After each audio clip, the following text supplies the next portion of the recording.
হায় হায়, এ কি হলো? কোপা আমেরিকায় শক্তিশালী ব্রাজিলকে রুখিয়ে দিল কোস্টারিকা। খেলা দেখতে এসে রীতিমতো কাঁদল ব্রাজিলের সুপারস্টার নেইমার। দর্শক, বিস্তারিত জানতে পুরো ভিডিওটি না টেনে সম্পূর্ণ দেখুন।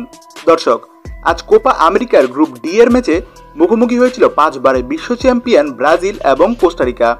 আর আজকের ম্যাচেই কোস্টারিকার উপর রীতিমতো আক্রমণ করছিল ব্রাজিল। একের পর এক আক্রমণ করেও শেষ পর্যন্ত গোলের দেখা পায়নি ব্রাজিল। তাই তো গোল শূন্য আজকের ম্যাচটি হয়ে যায় ড্র। কার্যত আজকের ম্যাচে একাধিক সুযোগ পায় ব্রাজিলের একাধিক খেলোয়াড়, কিন্তু সুযোগ পেয়েও তা কাজে লাগাতে পারেনি তারা। আজকের ম্যাচে টোটাল 20টি শট করে ব্রাজিল, যার মধ্যে 3টি ছিল অন টার্গেটে। আর অন্যদিকে কোস্টারিকা মাত্র 2টি শট করতে পারে, যার মধ্যে একটিও টার্গেটে ছিল না। আর বল পজিশন এবং পাঁচ পজিশনেও কোস্টারিকার চাইতে যোজন এগিয়ে ছিল ব্রাজিল।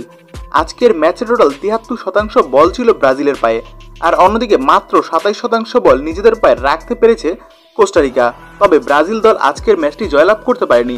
ইনজুরি নিয়ে মাঠে খেলা দেখতে এসেছিল ব্রাজিলের সুপারস্টার নেইমার, কিন্তু তিনি খেলতে পারছেন না। এই কষ্টই হয়তো মাঠের ভিতরে দেখা গিয়েছে তিনি কান্না করছেন।